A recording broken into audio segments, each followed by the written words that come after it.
ሰላም ሰላም ጤና ይስጥልኝ አድማጭ ተመልካቾቻችን። ዛሬ ደግሞ ከአዲሱ የትራምፕ አድሚኒስትሬሽን ህጎች ጋር በተያያዘ በትዳር አማካኝነት የሚገኝ የመኖሪያ ፈቃድ፣ በቅርብ በአሜሪካ መንግስት የወጣው የቪዛ እገዳ መልካምና መጥፎ ጎኖቹን፣ ሶስተኛ ላይ ደግሞ የአሜሪካ ዜግነት ለማግኘት የሚረዷችሁ ሶስት ዋና ዋና ነጥቦችና ወደ አሜሪካ ስትመጡ ልትጠነቀቋቸው የሚገቡና መደረግ የሌለባቸው ነገሮችን እንመለከታለን ማለት ነው። እንግዲህ ለቻናላችን አዲስ የሆናችሁ ሰብስክራይብ እንድታደርጉና ለሚመለከተው ሰውም ሼር እንድታደርጉለትና ቪዲዮንም ላይክ በማድረግ እንዲጀምሩ ትጋብዛችኋለሁ። በተጨማሪም ደግሞ አዳዲስ መረጃዎች ሊንኮችንና ህጎች ሲወጡ ሼር የማድረግበት ቴሌግራም ቻናል ስላለ የመጀመሪያ ኮሜንት ላይ ፒን አደርግላችኋለሁ። እሱን ክሊክ አድርጋችሁ ቴሌግራማችን ጆይን ማድረግ ትችላላችሁ ማለት ነው። እንግዲህ ከላይ የጠቀስኳቸውን አራት ዋና ዋና ነጥቦች በዝርዝር ስለምመለከት ቪዲዮን እስከ መጨረሻው እንድትከታተሉም እጠይቃችኋለሁ ማለት ነው። ያልገባችሁ ጥያቄ ካለም በኮሜንት አሳውቃችሁኝ እኔም ሪፕላይ አድርጋለሁ። ቪዲዮ መስራት የሚያስፈልገው ከሆነ ደግሞ ልክ እንዳሁኑ በኮሜንታችሁ መሰረት ቪዲዮ ይዤላችሁ ቀርባለሁ ማለት ነው። እንግዲህ በመጀመሪያ በትዳር አማካኝነት የሚገኝ የመኖሪያ ፈቃድን እንመለከታለን። እንግዲህ ብዙ ሰው እንደሚያውቀው አንድ አሜሪካዊ ወይም ግሪን ካርድ ያለው ሰው ሚስቱን ወይም ባሉን አግብቶ ግሪን ካርድ ማስገኘት ይችላል ማለት ነው። ይህም ከአዲሱ የትራምፕ ህግ ጋር አያይዘን በዲቴል እናቀርባለን ማለት ነው። ስለዚህ የሚያስፈልጉ ነገሮችና መሟላት ያለባቸው ነገሮች አንደኛ የእውነተኛ ትዳር መመስረት ነው። እንግዲህ ከዚህ በፊት ይህን ያልኩበት ምክንያት ምንድነው? አንዳንዴ ዘመዶቹን አንዳንዴ ደግሞ ለሰው አጋብቶ የውሸት ማምጣት ይሆናል። አንደኛ የውሸት ነው፣ ሁለተኛ ደግሞ ዘመድን ይሆናል ማለት ነው። ስለዚህ ለዛ ነው ትክክለኛ ትዳር መመስረት ያልኳችሁ። ምክንያቱም በገንዘብና በዘመድ የውሸት ትዳር ሳይሆን ትክክለኛ መሆን ስላለበት ማለት ነው። ምክንያቱም ፕሩፍ ማድረግ ስለሚያስፈልጋችሁ አብራችሁ መኖር ያስፈልጋል። የገቢ ምንጫችሁ ወጫችሁ አንድ መሆን አለበት። ቤተሰቦቻችሁ መተዋወቅ አለባቸው። የእውነት ባልና ሚስት የሚኖረውን ኑሮ መኖር አለባችሁ ወይም ደግሞ ማሳየት አለባችሁ ማለት ነው። እንደዛ ከሆነ ብቻ ነው የሚሳካው፣ ስፔሻሊ አሁን በትራምፕ አድሚኒስትሬሽን ማለት ነው። ሌላው ደግሞ ምንድነው? ትክክለኛ ማስረጃዎች ለዩኤስሲአይኤስ ማሳየት አለባችሁ። ከትራምፕ አድሚኒስትሬሽን በተያያዘ ደግሞ ጥቅምና ጉዳቱ ምንድነው የሚለው እናያለን። ጥቅሙ ለምሳሌ ከትራምፕ አድሚኒስትሬሽን ጋር ከዚህ በፊት ፕሮሰስ ለማድረግ ሚስትን ወይም ባልን ወደ ውጭ ሀገር ለመውሰድ ግሪን ካርድ ለማሰጠት ብዙ ጊዜ ይፈጅ ነበረ። በትራምፕ አድሚኒስትሬሽን መልካም ጎኑ ምንድን ነው? ከ4 እስከ 5 ወር ብቻ ነው የሚሆነው ወይም ደግሞ የሚወስደው ማለት ነው። አንዳንድ ጊዜ ኢንተርቪው ሁሉ ላይጠሩ ይችላሉ።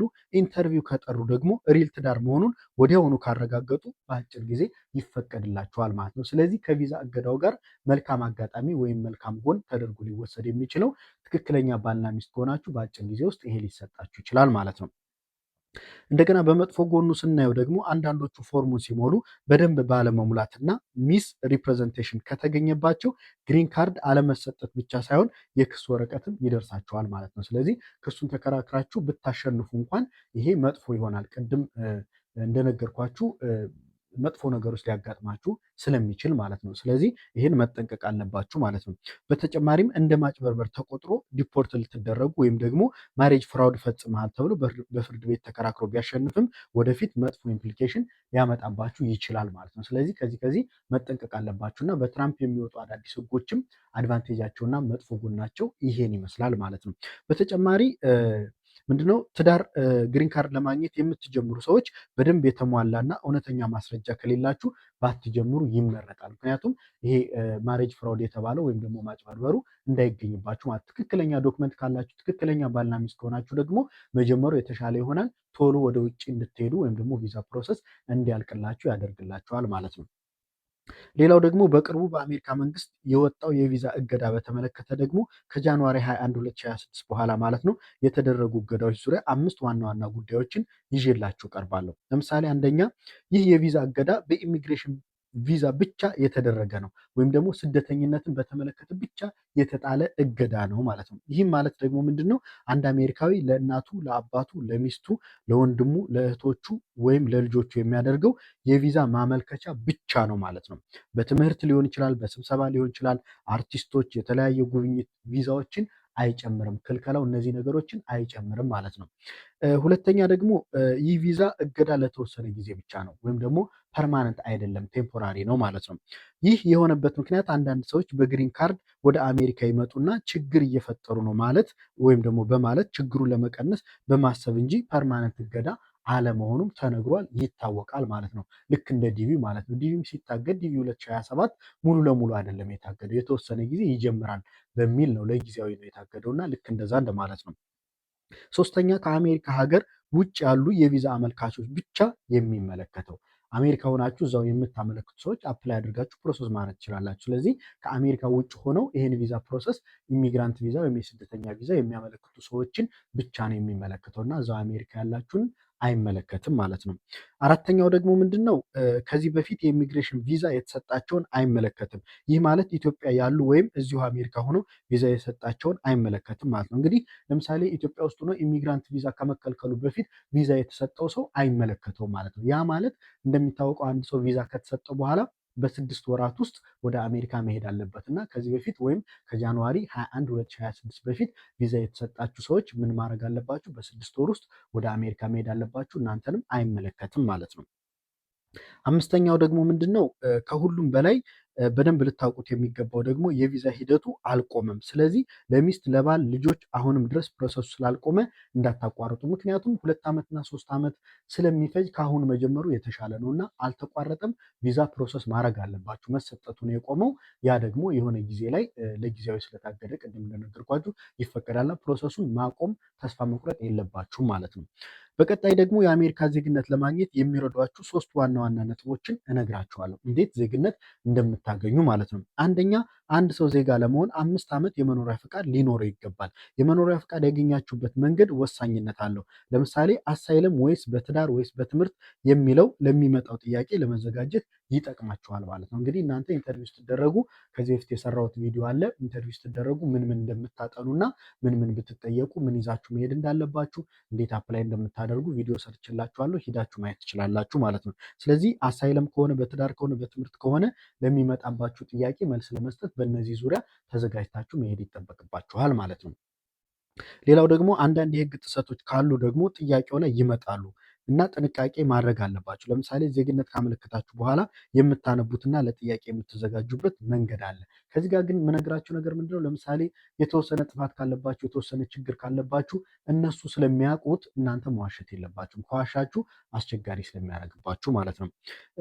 ለምሳሌ የፍርድ ቤት ክስ ከነበረባችሁ ነፃ የወጣችሁበትን ወረቀት ይዛችሁ መሄድ አለባችሁ። ብትጠየቁ ይሄው ነፃ ወጥቻለሁ ብላችሁ ግልጹን ትናገራላችሁ። ኢቭን ይሄን መደበቅ ራሱ የለባችሁም፣ በግልጽ መናገር አለባችሁ ማለት ነው። ሶስተኛ፣ ጥሩ ስነ ምግባር ይኑራችሁ። ይህ ማለት ጉድ ሞራል ካራክተር ነው። ሁልጊዜ የምነግራችሁ ነው ይሄ። ምክንያቱ ደግሞ ጥሩ ስነ ምግባር ያለው ሰው ነው የአሜሪካ ዜጋ መሆን ያለበት ብለው ስለሚያምኑ ይሆናል ማለት ነው። ስለዚህ እናንተ ሁልጊዜ ኮሚኒኬት በምታደርጉበት ጊዜ ዩኤስሲአይኤስም ሊሆን ይችላል ወይ ፍርድ ቤትም ሊሆን ይችላል፣ የተለያዩ ኢሚግሬሽን በተመለከተ ጉዳዮች በምታናግሩበት ጊዜ ሁልጊዜ ጥሩ ጸባይ ሊኖራችሁ ይገባል ማለት ነው። በአጠቃላይ ጉድ ሞራል ማለት የውሸት ምስክሮችን አለመስጠት፣ ጠጥቶ አለመንዳት፣ ታክስን በጊዜ አለመክፈል እና የመሳሰሉት ናቸው። ተያያዥ ነገሮችም አሉ ለመጥቀስ ያክል ነው። እና የምትጠየቋቸውን ጥያቄዎችም ሳትደብቁ መመለስ አለባችሁ፣ ምክንያቱም ኦፊሰሮቹ በደንብ ስለሚያውቋቸው ማለት ነው። በቀጣይ ደግሞ ወደ አሜሪካ ስትመጡ ልትጠነቀቁ የሚገባችሁና ማድረግ የሌለባችሁ ወሳኝ ነገሮችን እንመለከታለን እና እነዚህን ደግሞ በጥንቃቄ እንድታዳምጡና በጥንቃቄ እንድትተገብሯቸው መሆን አለበት ማለት ነው እና አሜሪካን ሀገር ለመምጣት ቪዛ ትጠይቃላችሁ። በምትመጡበት ጊዜ ኤርፖርት ላይ ደግሞ ስክሪኒንግ ይደረጋል። ስለዚህ አንዳንድ ማድረግ የሌለባችሁ ነገሮች አሉ። እነሱ ነግራችኋለሁ። ለምሳሌ አንደኛው ስትመጡ ወደ አሜሪካ ስትመጡ የምትመጡበትን አድራሻ በደንብ ማወቅ አለባችሁ። ምክንያቱም የመጣችሁበትን አድራሻ ካወቃችሁ ኢሚግሬሽን ላይ ወይም ደግሞ እዛ ኤርፖርት ላይ አትጉላሉም፣ ወይም ደግሞ የምትጠየቁት ጥያቄ ፐርፌክት ስለሚሆን በደንብ ሰክሰስፉል ትሆናላችሁ ማለት ነው። ይህም ማለት ቪዛ ለማግኘት ያቀረባችሁት ምክንያትና ኤርፖርት ላይ ስትደርሱ የምትናገሩት ተመሳሳይ አድራሻ መሆን ስላለበት ማለት ነው። ስለዚህ እናንተ ሁልጊዜም ትክክለኛውን ነገርና ትክክለኛ አድራሻ ይዛችሁ መምጣት አለባችሁ ማለት ነው። ሌላው ደግሞ ለትምህርት መጥቶ አጎቴ ጋብዞኝ ነው የሚል ምክንያት ቢያቀርብ ለምሳሌ ይሄ በጣም ሬድ ፍላግ እና የማያስፈልግ ነገር ነው። ስለዚህ መጀመሪያ ስትሞሉ ለትምህርት ነው ትላላችሁ። ከዛ በኋላ ደግሞ ኤርፖርት ስትደርሱ አሜሪካ ስትደርሱ ማለት ነው አጎቴ ጋብዞኝ ነው እንደዚህ ነው ብትሉ ተመሳሳይ ስለማይሆን ሪፖርት የምትደረጉ ትችላላችሁ እዛው ኤርፖርት እያላችሁ ማለት ነው።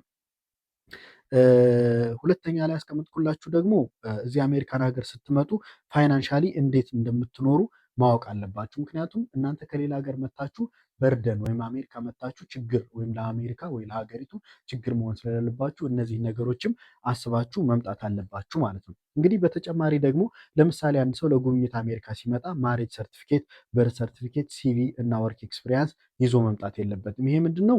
ለጉብኝት ስለመጣ ነው። አንድ ሰው ለጉብኝት ሲመጣ ኢንተርቪው የሚያደርገው ቪዛ የሚሰጠው ጎብኝቶ በ15 ቀን ወይ በተወሰነ ጊዜ ሊመለስ ነው። ስለዚህ እናንተ ደግሞ አሁን የዘረዘርኳቸውን ማሬጅ ሰርቲፊኬት፣ የጋብቻ ሰርቲፊኬት፣ በር ሰርቲፊኬት፣ የልደት ሰርቲፊኬት፣ ሲቪ እና ካሪኩለም ቪቴ ወይም ሪዚዩም ማለት ነው ወርክ ኤክስፒሪያንስ ይዞ መምጣት ለጉብኝት መጥቶ እዚህ ለማግባት ለመቅረት ምናምን ስለሚባል ይሄም አስቸጋሪ ስለሚሆን እንደነዚህ አይነት ነገሮችን ሶልቭ ማድረግ አለባችሁ፣ ወይም ደግሞ ማድረግ የሌለባችሁ ነገሮች ብዬ የዘረዘርኩላችሁ ለዚህ ነው ማለት ነው።